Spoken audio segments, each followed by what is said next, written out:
नमस्कार दोस्तों, स्वागत है आज आपका एक और वीडियो में। और आज बात करेंगे स्टॉक मार्केट में हो रही धुआंधार गिरावट के बारे में। हर रोज़ मार्केट खुलता है, रोज़ स्टॉक की पिटाई होती है और आपका पोर्टफोलियो डेली नीचे जा रहा है। मैं जानता हूँ सभी लोग इसी चीज़ को लेकर बहुत परेशान हैं। तो इसका कारण क्या है, आइए इस बात को समझने की कोशिश करते हैं। देखो दोस्तों, जब से अमेरिका के प्रेसिडेंट डोनाल्ड ट्रंप बने हैं, तब से टैरिफ वार को लेकर एक अजीब सा माहौल बनाया जा रहा है कि अगर इस कंट्री ने ये बात नहीं मानी तो उस पर टैरिफ बढ़ाया जाएगा, उस कंट्री ने वो बात नहीं मानी तो उस पर टैरिफ लगाया जाएगा। और इस तरह की बातों से आपको पता, स्टॉक मार्केट तो रिएक्ट करता ही है। और ये लोग इतनी जल्दी रुकने वाले हैं नहीं, क्योंकि इलोन मस्क और डोनाल्ड ट्रंप जो हैं, दोनों बिजनेस माइंडेड लोग हैं और ये इसी तरह ब्लैकमेल करते रहेंगे दूसरे देश से अपना काम निकलवाने के लिए। और जब जब ये ऐसी स्टेटमेंट देते हैं, अक्सर रात को कोई ना कोई स्टेटमेंट, रोज नई स्टेटमेंट आई हुई मिलती है और सुबह देखते हैं कि उसके बाद मार्केट का जो रिएक्शन है वो इतना ये हो चुका है। तो कुल मिला के बात इतनी है कि ये लोगों की बयानबाजी कभी बंद नहीं होगी, मार्केट के अंदर वोलेटिलिटी बनी रहेगी, ये तो आपको मान लेना चाहिए।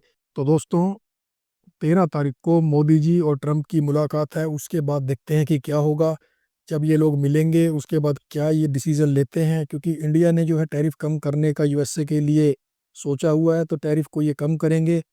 क्योंकि पहले जब ये बात हुई थी कि अगर अमेरिका की कंपनी इंडिया में आती है, जैसे टेस्ला ने आने की पेशकश की थी, तो गडकरी जी ने उन्हें कहा था कि 100% हम टैरिफ लगाएंगे अगर आप अपनी गाड़ी को वहाँ से यहाँ इंपोर्ट करते हैं। तो इस तरह से जब इतना परसेंट का आप टैरिफ लगाओगे तो अमेरिका भी कहीं ना कहीं अपनी कंपनियों के ऊपर, भारत की कंपनियों के ऊपर टैरिफ बढ़ा देगा, जिसकी वजह से बहुत ज़्यादा स्टॉक मार्केट में दिक्कत हो सकती है। तो मुझे लगता है कि कोई ना कोई हल इसका ये लोग निकालने की कोशिश कर रहे हैं। लेकिन ये बात मानने वाली है कि प्रेशर तो सभी कंट्रियों के ऊपर लगातार बना हुआ है। लेकिन इस बीच में गुड न्यूज़ ये है कि जो युद्ध चल रहे थे, वार ट्रंप ने आकर रुकवा दिए और क्रूड ऑयल का रेट जो है वो धीरे धीरे अब कम हो रहा है। थोड़ा बहुत कम हुआ हालांकि, लेकिन अगर जिस तरह से कम होता जाएगा तो ये एक अच्छी बात है। लेकिन साथ ही साथ एक और चिंता की बात ये भी है कि हमारी करेंसी जो है, हमारा रुपया डॉलर के मुकाबले कमज़ोर है, जो बार बार टूट रहा है। जब तक ये ऐसे ही टूटेगा तो एफआई इंटरेस्टेड नहीं होगी बाइंग करने में, और जब तक एफआई नहीं आएगी तो बाजार का तो ऊपर जाने का कोई बहुत ज़्यादा मुझे विचार नज़र ही नहीं आ रहा। अब इस कंडीशन में हमें क्या करना चाहिए, चलिए अब इस बात को समझ लेते हैं।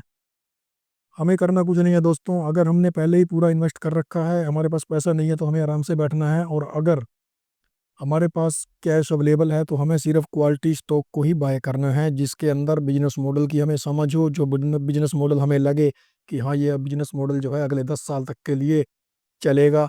और अर्निंग ग्रोथ और प्रॉफिट ग्रोथ अगर उस कंपनी की आ रही है तो हम उस कंपनी को इस डिस्काउंटेड रेट पर बाय कर सकते हैं। तो मुझे नहीं लगता उसमें किसी प्रकार की भी दिक्कत है, क्योंकि स्टॉक ऑलरेडी ऊपर से 40 से 50% तक भी नीचे आ चुके हैं।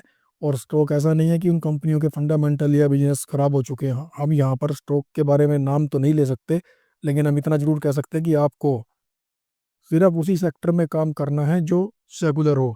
आप साइकिकल सेक्टर को इग्नोर करें और सेकुलर में अपने आप अच्छी कंपनियों को ढूंढें। दोस्तों, ये समय होता है जब मार्केट नीचे है, आपको लर्निंग करनी चाहिए स्टॉक मार्केट के बारे में। मान लीजिए कोई 100 रुपए की कंपनी आपको आज 50 रुपए पे मिल रही है, और एक तरफ दूसरी कंपनी जिसका भाव 100 रुपये होता था वो आपको 30 रुपये पे मिल रही है। तो मोस्टली जो है लोग ये सोचेंगे कि 30 रुपये वाली ज़्यादा सस्ती है, हमें ये ले लेनी चाहिए। लेकिन आप ये नहीं देखते कि 30 रुपये का प्राइस उसका क्यों आया है। हो सकता है कि उनकी अर्निंग खत्म हो रही है, या बिजनेस मॉडल में दम नहीं है, या वो कंपनी जो है साइकिकल बिजनेस करती है।